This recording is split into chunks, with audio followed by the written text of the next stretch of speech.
maintenant, on va voir quelques propriétés du produit scalaire. Alors, soit U et V et W des vecteurs et lambda un nombre réel. Alors, si U est égal à 0 ou V est égal à 0, alors le produit scalaire UV est égal à 0. Donc là, ça marche un petit peu comme un produit dans les réels, hein, d'accord? Donc quand vous avez un des deux facteurs qui vaut 0, le produit fait 0.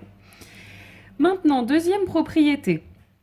Le produit de U par U, du vecteur U par le vecteur U, le produit scalaire du vecteur U par le vecteur U, est égal à la norme du vecteur U au carré.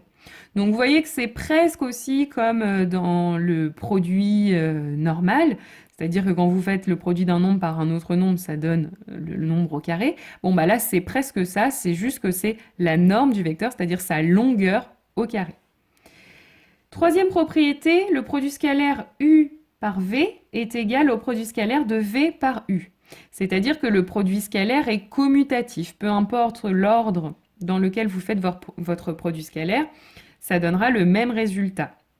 Donc ça, c'est un petit peu comme un produit classique aussi. C'est ce qu'on appelle la symétrie ou la commutativité du produit scalaire.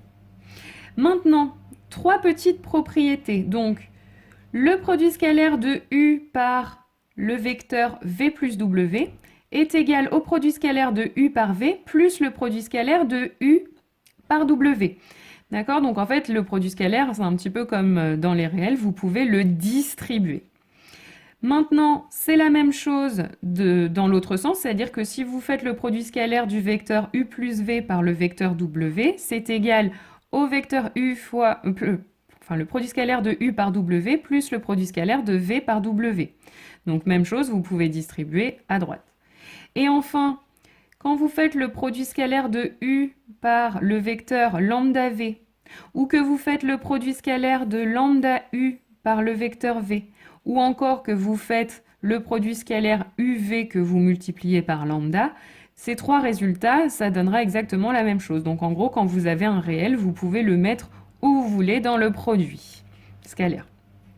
Donc ces trois propriétés, ce sont trois propriétés qui nous permettent de dire que le produit scalaire est bilinéaire.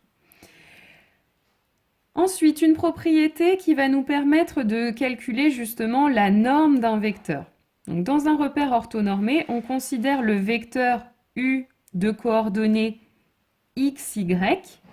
On a la norme du vecteur U qui est égale à la racine carrée de x au carré plus y au carré. Donc on prend le carré des coordonnées qu'on additionne et on prend la racine carrée.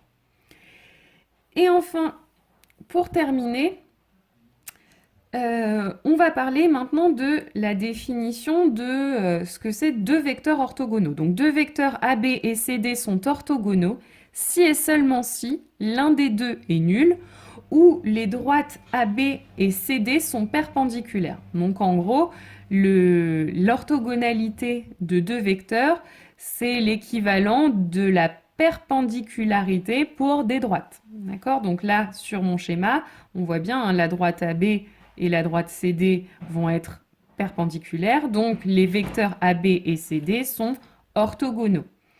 Et cette notion, elle est très importante puisque elle est étroitement liée au produit scalaire grâce à la propriété que je vous ai donnée en dessous. Donc propriété, soit U et V des vecteurs, U et V sont orthogonaux si et seulement si le produit scalaire de U par V est égal à 0.